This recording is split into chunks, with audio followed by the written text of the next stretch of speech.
बिस्मिल्लाहिर्रहमानिर्रहीम। Welcome back to part B lecture chloroplast पर। हम आज बात करेंगे, ख़ास करके हम स्ट्रक्चर ऑफ क्लोरोप्लास्ट के ऊपर ही आज हम इस लेक्चर में बेसिकली अपनी लेक्चर का आगाज़ करेंगे। सबसे पहली बात तो ये है कि क्लोरोप्लास्ट को किस साइंटिस्ट ने डिस्कवर किया, टर्म किसने दिया, इसकी तादाद नंबर्स कितने हैं ऑर्गेनिजम्स में, इसकी शेप कितने, ये प्रीवियस लेक्चर में हम ऑलरेडी इस पर डिस्कशन कर चुके हैं। देखिए, पहली बात तो ये क्लोरोप्लास्ट ऐसे ओवल लाइक स्ट्रक्चर रखता है, ठीक है, ओवल लंबा सा स्ट्रक्चर बेसिकली रखता है। जो क्लोरोप्लास्ट है ये सेमी ऑटोनोमस सेल ऑर्गेनेली है, ठीक है, यानी सेमी ऑटोनोमस है। यानी सेमी ऑटोनोमस से मुराद ये है कि इसमें डीएनए भी मौजूद है, डीएनए खास करके सर्कुलर डीएनए इसमें मौजूद है। डीएनए के साथ साथ ये राइबोसोम्स भी रखते हैं। उस राइबोसोम्स को हम प्लास्टिडो राइबोसोम्स कहते हैं, ठीक है, प्लास्टिडो राइबोसोम्स बेसिकली जो है वो रखते हैं, ठीक है, प्लास्टिडो राइबोसोम्स रखता है। प्लास्टिडो राइबोसोम्स के साथ साथ यहाँ पर जरा मैं इसकी पहले डायग्राम ड्रा करता हूँ, तो डायग्राम से बहुत कुछ हमें बआसानी समझ में आ जाएगा। यहाँ पे क्लोरोप्लास्ट बिल्कुल ऐसे ओवल लाइक डायग्राम जो है बेसिकली रखता है, ठीक है, इस तरह ओवल नमासा डायग्राम बेसिकली रखता है। एक इसका डबल मेम्ब्रेन इस पर मौजूद है बेसिकली इस तरह, they contain a double membrane, ठीक है, डबल मेम्ब्रेन इसमें बेसिकली मौजूद है, ठीक है, they contain a double membrane इसमें बेसिकली हमारे पास मौजूद है। अब इसका एक आउटर वाला लेयर है, एक इसका जो है वो आउटर वाला लेयर है, that was called as a outer layer.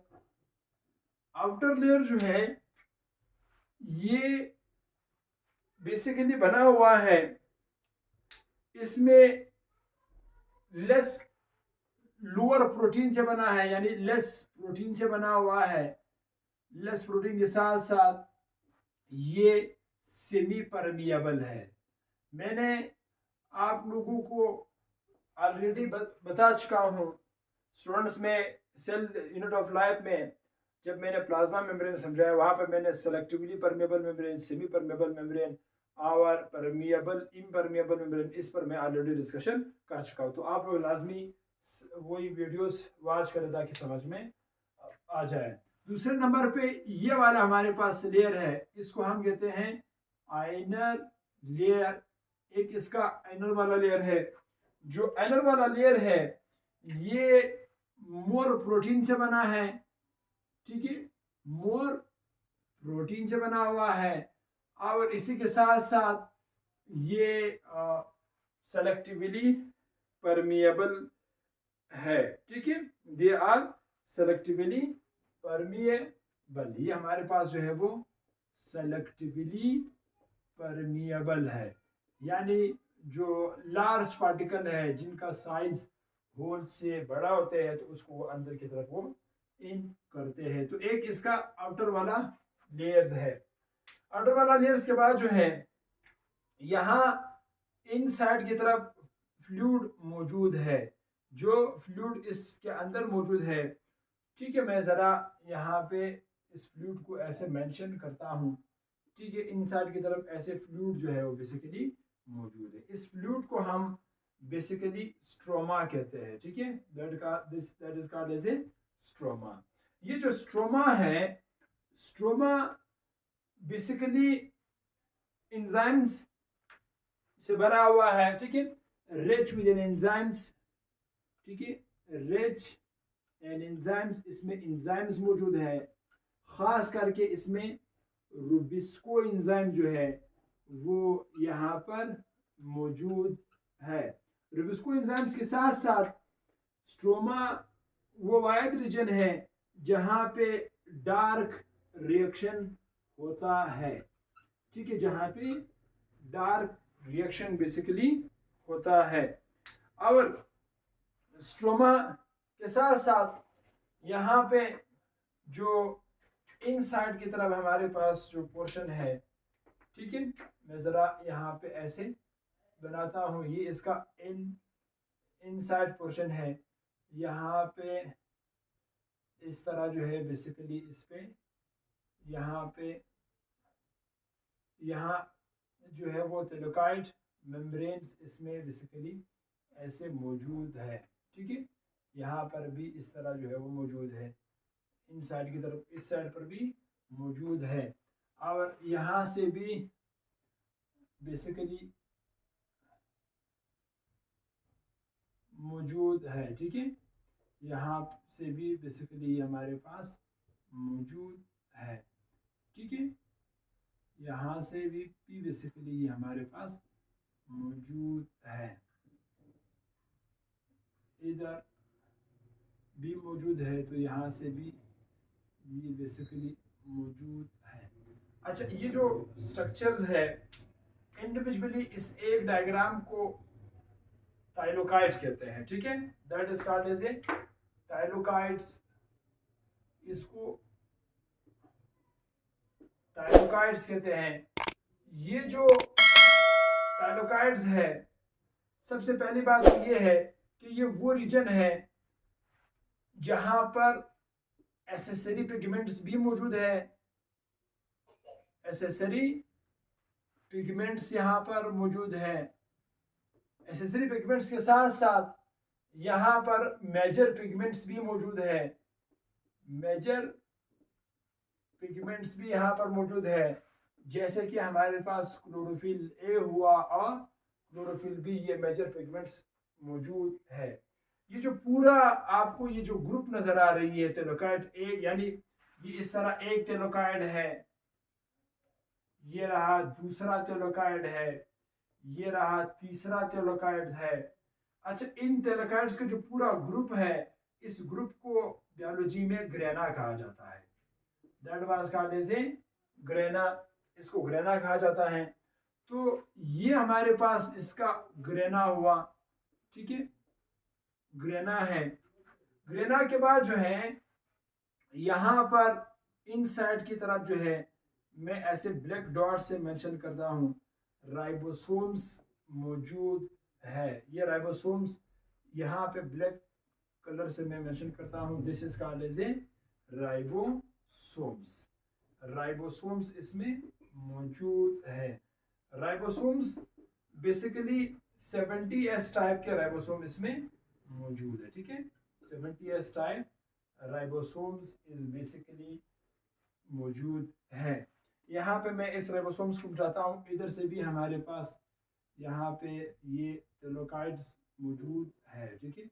यहाँ से भी ये थैलेकॉइड बेसिकली मौजूद है, ठीक है। यहाँ से भी ऐसे मौजूद है, ठीक है। ये बेसिकली इस तरह एक दूसरे के साथ पर ये इसके साथ जो है वो बेसिकली ऐसे जो है वो मिला हुआ है, ठीक है। ये भी हमारे पास इस तरह, मैं इसको डायरेक्ट यहाँ पे इसको लिंक करता हूँ, ये फिर जा करके फाइनली लास्ट में ऐसे इधर जो है वो बेसिकली लिंक्ड है। अब लिंक्ड करने के बाद जो है यहाँ पर ये जो हिस्सा है इसको बायोलॉजी में स्ट्रोमा लेमेली कहते हैं, ठीक है। That is called as a stroma lamellae, ठीक है। स्ट्रोमा लेमेली है। जो स्ट्रोमा लेमेली है, ठीक है, ये वो जगह है जहां पर साइक्लिक फोटोफॉस्फोराइलेशन होता है, यानी इसमें साइक्लिक फोटोफॉस्फोराइलेशन का अमल होता है, यानी यहाँ पर एटीपी बनता है, ठीक है। जबकि जो थैलेकॉइड है इसमें नॉन साइक्लिक फोटोफॉस्फोराइलेशन का अमल होता है।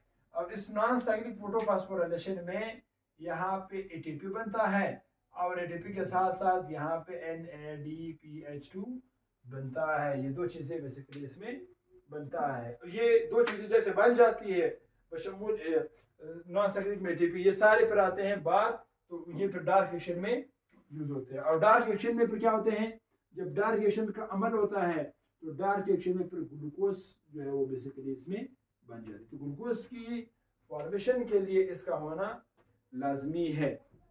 अब इसी के साथ साथ इसमें सर्कुलर डीएनए भी मौजूद है, ठीक है। दे कंटेन सर्कुलर डीएनए, ठीक है। ये सर्कुलर डीएनए भी इसमें मौजूद है। अब सर्कुलर डीएनए के बाद नेक्स्ट जरा मैं इस ल्यूमन का स्ट्रक्चर यहां बनाता हूं। देखिए सॉरी टेलोकाइड, ये हमारे पास एक टेलोकाइड है, ठीक है। This is called as a first thylakoid. ये टेलोकाइड ऐसे डबल मेम्ब्रेन रखता है, ये रहा दूसरा टेलोकाइड। इधर हमारे पास एक और टेलोकाइड है, ठीक है। ये इस तरह दो टेलोकाइड्स है। अब आसपास यहाँ पे इधर स्ट्रोमा मौजूद है, ठीक है। आसपास यहाँ पे जो है वो स्ट्रोमा यानी फ्लूइड इन बाहर की तरफ जो है वो बेसिकली इस तरह मौजूद है। This is called as a stroma. ये हमारे पास क्या है, स्ट्रोमा हुआ, ठीक है। ये वाले स्ट्रोमा, जो बाहर इधर स्ट्रोमा हुआ, फ्लूइड है, और ये अंदर वाली साइड है।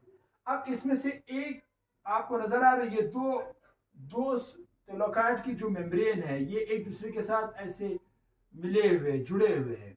इसको कहते हैं अपेरेस्ट पार्ट, ठीक है। That is called as a appressed part, यानी ये एक दूसरे के साथ बिल्कुल जो है वो क्या है, दबे हुए हैं, एक दूसरे से मिले हुए हैं, तो इसको हम कहते हैं अपेरेस्ट पार्ट है। एक वो हिस्सा है जो स्ट्रोमा के साथ बाहर की तरफ जो है फ्री वाला एरिया है, ठीक है। तो इसको हम कहेंगे, यानी जो स्ट्रोमा के साथ है इसको हम कहेंगे नॉन अपेरेस्ट पार्ट, ठीक है। एक ये अंदर वाला है, ठीक है, उसको हम कहते हैं नॉन, यानी एक ये दो जो लाइन मिले हुए हैं ना, जो कि दोनों स्ट्रोमा के साथ भी इसका बाहर की दीवार जो है वो, यानी ये एक टेलोकाइड है, ये दूसरा टेलोकाइड का दूसरा मेम्ब्रेन एक दूसरे के साथ ऐसे मिले हुए, इस मिले हुए इसे को हम कहेंगे अपेरेस्ट पार्ट। एक इनसाइड की तरफ जो लेयर है उसको कहते हैं नॉन अपेरेस्ट पार्ट, जो कि दोनों का मेम्ब्रेन एक दूसरे के साथ मिले हुए नहीं है। अब इसके अंदर जो है, इस दो मेम्ब्रेन के दरमियान यहाँ पे पिगमेंट्स मौजूद है, इनसाइड की तरफ जो है वो पिगमेंट्स मौजूद है। इस पिगमेंट्स की जो ग्रुप्स ऑफ पिगमेंट्स जो यहाँ पर मौजूद है उसको बायोलॉजी में क्वांटासोम्स कहते हैं। That is called as a quantasome, जो कि टोटल 230 पिगमेंट्स बेसिकली इसमें मौजूद है। अब इसी के साथ साथ यहाँ पर फोटो सिस्टम भी मौजूद है, ठीक है। जो हमारे पास फोटो सिस्टम है, आपको पता है कि PS1 है और PS2 है, ठीक है। PS1 और PS2 बेसिकली जो है, जो PS1 है वो तकरीबन आप लोगों को मुझसे, ठीक है, जो PS1 है तकरीबन वो 700 नैनोमीटर लाइट एब्जॉर्ब करता है, जबकि ये हमारे पास 680 नैनोमीटर लाइट को एब्जॉर्ब करता है। तो ये दोनों फोटो सिस्टम भी यहाँ पर मौजूद हैं और पिगमेंट्स भी बेसिकली यहाँ पर मौजूद है, क्योंकि लाइट रिएक्शन बेसिकली यहाँ पर होता है, तो ये यहाँ पर बेसिकली मौजूद है। अब ये जो फोटो सिस्टम 1 हमारे पास है और फोटो सिस्टम 2 है, ठीक है। यहाँ पर देखो, यहाँ इन दो मेम्ब्रेन के दरमियान यहाँ पे फोटो सिस्टम 2 मौजूद है और एक इसका बाहर वाला जो दीवार है यहाँ पे फोटो सिस्टम 1 बेसिकली मौजूद। दोनों के लाइट एब्जॉर्प्शन का जो पावर है वो भी एक दूसरे से बेसिकली क्या है, वो डिफरेंट है। और इसी के साथ साथ नेक्स्ट हमने बात करना है कि हमारे पास जो है जो क्लोरोप्लास्ट हमारे पास है, ठीक है, ये डाइमॉर्फिक है, ठीक है। डाइमॉर्फिक से मुराद ये कि ये एक ऐसी ऑर्गेनेलीज है, ठीक है। ये हमारे पास क्या है, वो है डाइमॉर्फिक, डायमॉर्फिक है, ठीक है। डायमॉर्फिक से मुराद ये है कि ये ग्रेनल डायमॉर्फिक ऑर्गेनेली है।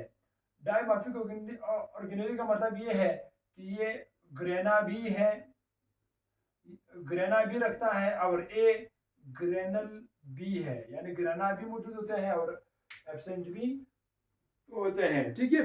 और जो ग्रेना है वो बेसिकली वो यानी जो ग्रेना हमारे पास है वो स्ट्रोमा और स्ट्रोमा लिमिली यानी स्ट्रोमा के अंदर मौजूद है, स्ट्रोमा लिमिली भी रखता है। और इसी के साथ साथ इसमें अगर आप सिंपल इसको समझेंगे ना, ग्रेना जो ग्रेना है, ठीक है, मैं थोड़ा शॉर्ट बताता हूँ। जो हमारे पास ग्रेना है ये स्ट्रोमा लिमिली रखता है, ठीक है, स्ट्रोमा लिमिली इसके मौजूद है। स्ट्रोमा लिमिली के साथ साथ इसमें हमारे पास जो है वो स्ट्रोमा भी इसमें मौजूद है। खास करके ये जो ग्रेना है वो हायर प्लांट्स में मौजूद है, यानी C3 और C4 प्लांट्स में मौजूद है। जबकि जो ए ग्रेनल हमारे पास है बेसिकली वो मौजूद है बंडल शीट में ही मौजूद है, ठीक है। Bundle sheath of C4 plant में खास करके ये मौजूद है। और लास्ट में जाते जाते इसके फंक्शंस भी मैं बता दूं। जो क्लोरोप्लास्ट का जो फंक्शंस है, क्लोरोप्लास्ट का जो फंक्शंस है वो फंक्शंस ये है कि ये हेल्प करता है, ठीक है, हेल्प इन फोटोसिंथेसिस, ठीक है। ये फोटोसिंथेसिस में ही किरदार अदा करते हैं, ठीक है, फोटोसिंथेसिस में ही हेल्प करते हैं। फोटोसिंथेसिस के साथ साथ ये साइटोप्लाज्मिक इनहेरिटेंस में भी हेल्प करते हैं, also help in cytoplasmic inheritance, ठीक है, साइटोप्लाज्मिक इनहेरिटेंस में भी ये किरदार अदा करते हैं, ठीक है। तो ये पूरा उसका डायग्राम है पार्ट बी लेक्चर में, इसकी पूरी स्ट्रक्चर्स है। यहाँ पे हमारे पास नॉन साइक्लिक अमल होते हैं स्ट्रोमा लिमिली में, यानी नॉन साइक्लिक फोटोफॉस्फोराइलेशन होते हैं, इसमें साइक्लिक फोटोफॉस्फोराइलेशन होते हैं। वहाँ पे हमारे पास डार्क टिश्यू होते हैं, राइबोसोम भी रखते हैं, सर्कुलर डीएनए हमारे पास रखते हैं। ये ग्रेनल हमारे पास स्ट्रक्चर इसमें बेसिकली मौजूद है, ठीक है। तो ये हमारे पास आज का लेक्चर था पार्ट बी। और इसी के साथ साथ नेक्स्ट लेक्चर पे इंशाल्लाह हम एक और सेल ऑर्गेनेलिस पर बात करेंगे। पढ़ते रहे और अपना ख्याल रखें, कोशिश करें हर लेक्चर को सीक्वेंस वाइज लाजमी वॉच करें, कोई भी चीज़ मिस मत कीजिए, ठीक है। All the best, my best commandos.